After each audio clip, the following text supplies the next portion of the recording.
So, hey, Marine, and thanks for joining me on a conversation to talk about self-set salaries.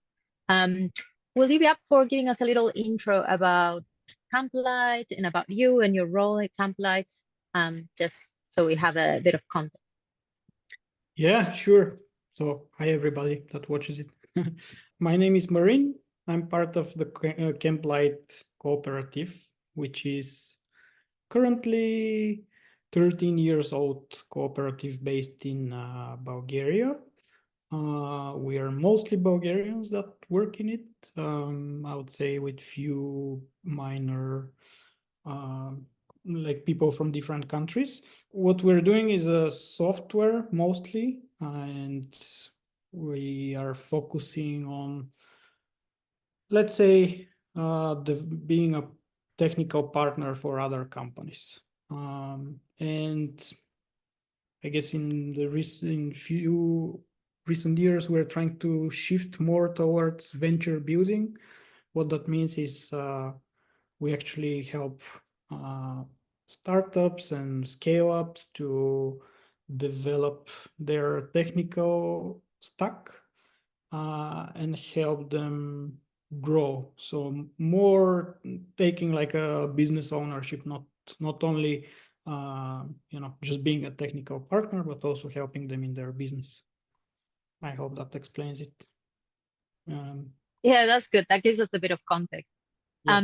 Maybe what could be useful as well is giving us a little bit more context as well about how you're organizing, so we understand where the self salary fits in that structure. So how many people do you have? What kind of structure are you following?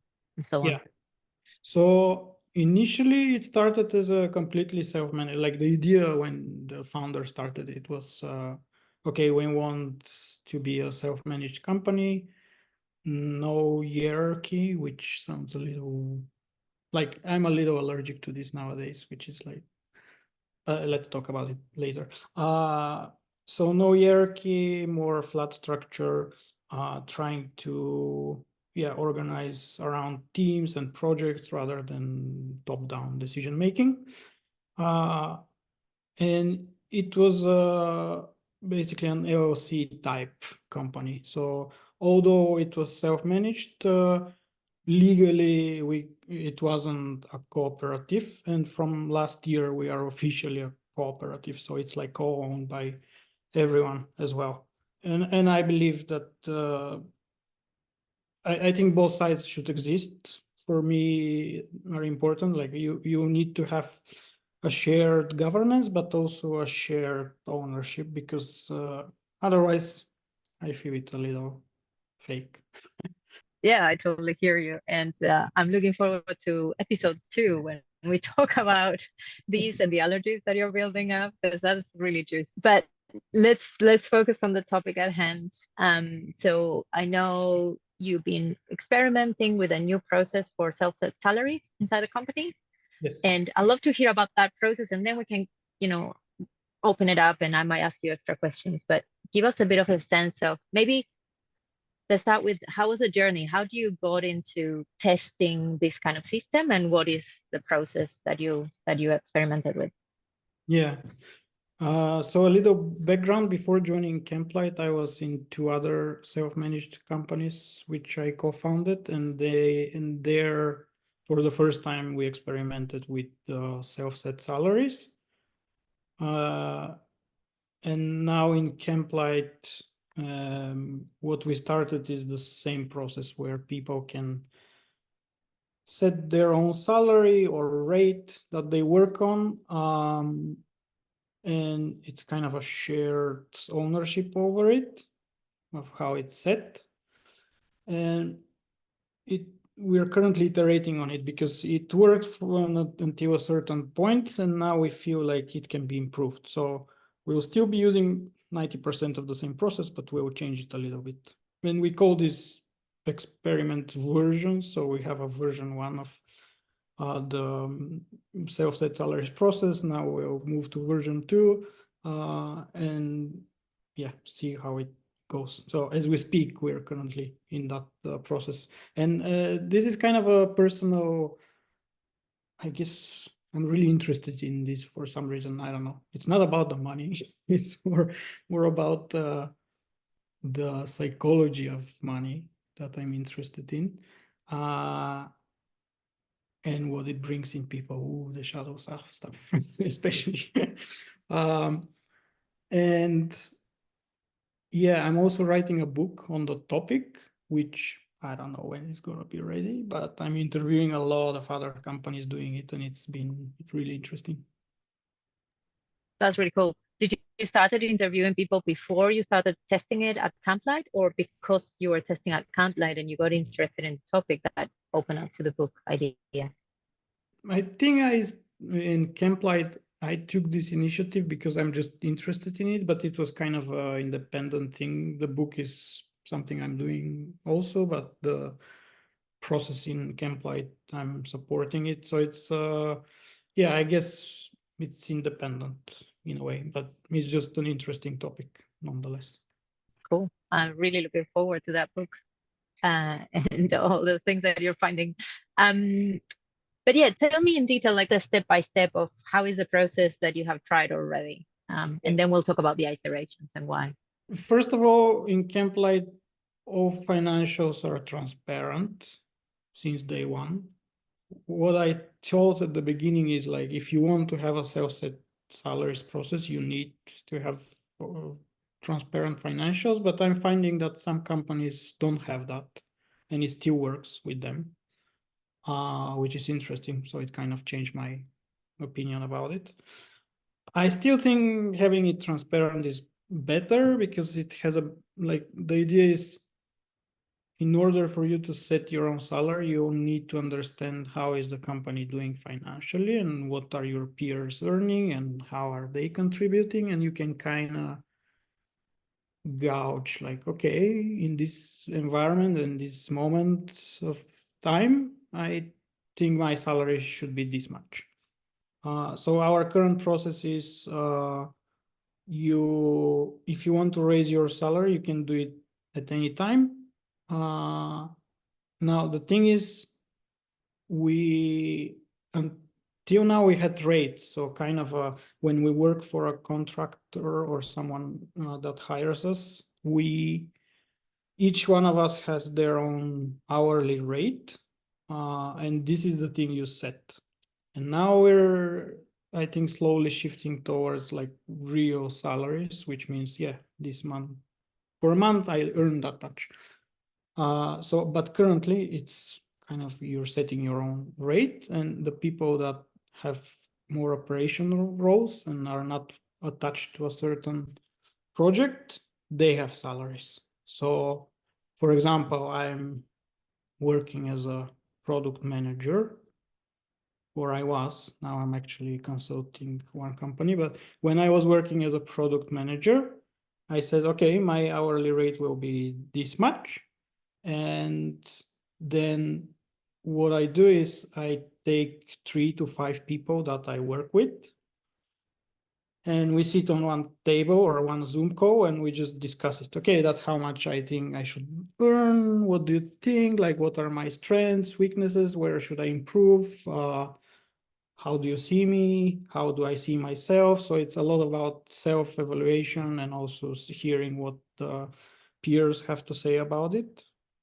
And we recommend doing it live. I don't think it actually works in an email or in a chat. Like, it's more genuine when it's one-to-one.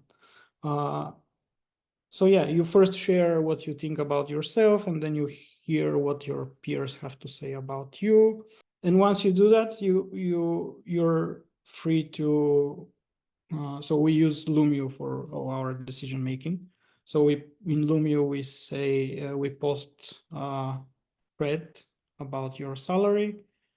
You say how much you want it to be, if it's increasing, why you want it this much. You post a little bit your self-evaluation. We have like a guidelines and questions that you can answer if you want to, but it's not needed if you don't want. So it's a little bit of a free format of how you do it. And then people can ask questions. Okay, what about this? Blah, blah, blah. And finally, it's voted on. So it's kind of a consent decision making currently. And yeah, it's pretty much that. I think in the most important part is the feedback from your peers. So is the feedback from your peers like, did you encounter that, for example, in your team that flows really well and people are quite honest about what they actually see that is going on with each other? And that feedback is what helps you understand, should I raise my rate or should I stay where I am or should I even go lower? Like Yeah, how does that functions realistically? because it's a rate, it's kind of very easy and also beneficial for you and the company for you to raise it. So if you're growing with your skills, it's just it kind of makes sense to raise your salary. But what we're finding now, and the reason why we want to change it, is like more people in the company are getting these roles which are not attached to any project, and like the budget we have internally, which comes from all these projects. So financially, what happens is, yeah, we work for all these other companies and they pay us, and we have a buffer that stays in the company, and then people who are doing operational work, they get salaries. So for them, like this buffer that we have has to be enough, and even just like we need even more to sustain ourselves. uh, so once we started having more of those roles, we saw that it actually needs to be another process after that, which is like, okay, looking at financially how the company is doing and making sure that we can actually uh, support all these people financially. So what we're currently thinking to do, and what will probably happen, is having another round after that, where a few other people, mostly with financial background, can say, yeah, we can do that, or actually, if we raise all these salaries, we will be in trouble, or like, yeah, getting the red light in a bit. um That will be the next iteration of the process, right? That'll be yeah. the next version that you're testing is going to include that. Yeah, Yeah, and that's good. interviewing few companies, I saw that they have that implemented as a process, which is a little bit of a feedback from few people in the company, independently of the personal feedback you receive. Like, can we financially sustain that? So it's more of a financial overview of, can it happen, rather than you deserve this or not.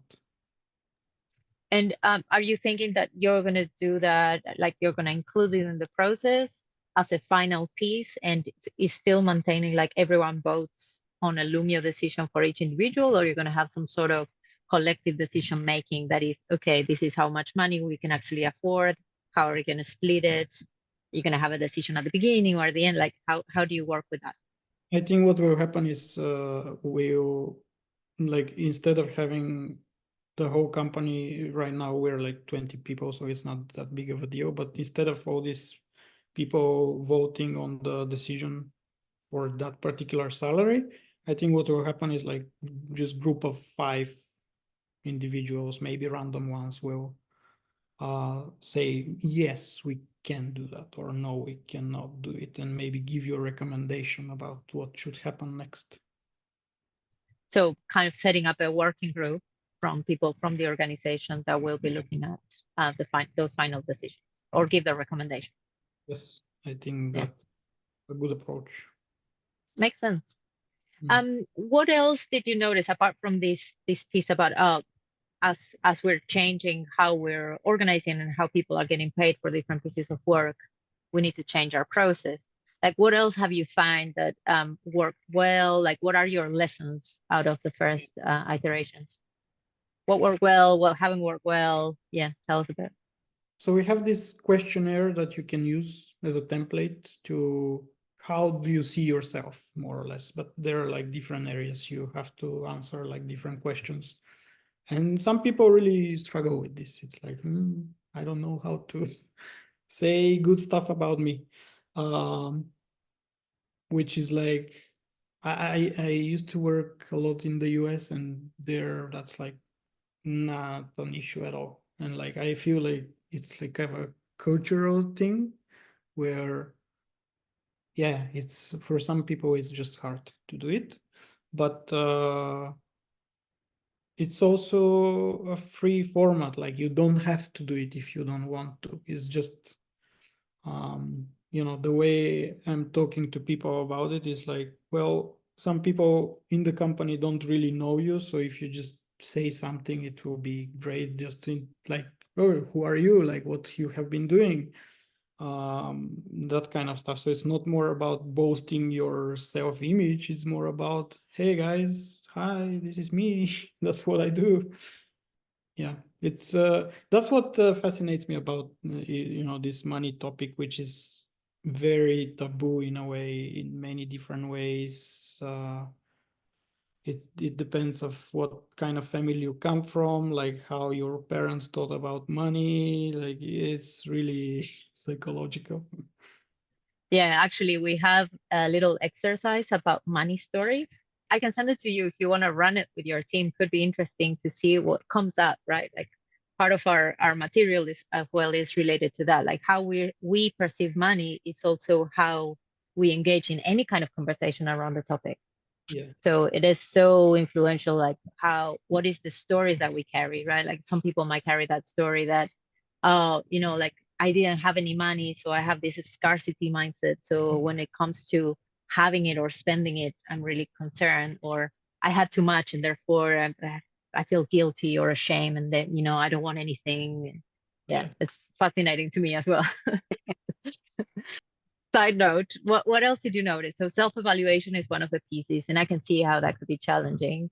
Mm. What else did you learn that maybe what worked really well or what was unexpected that came out as you started to experiment with this?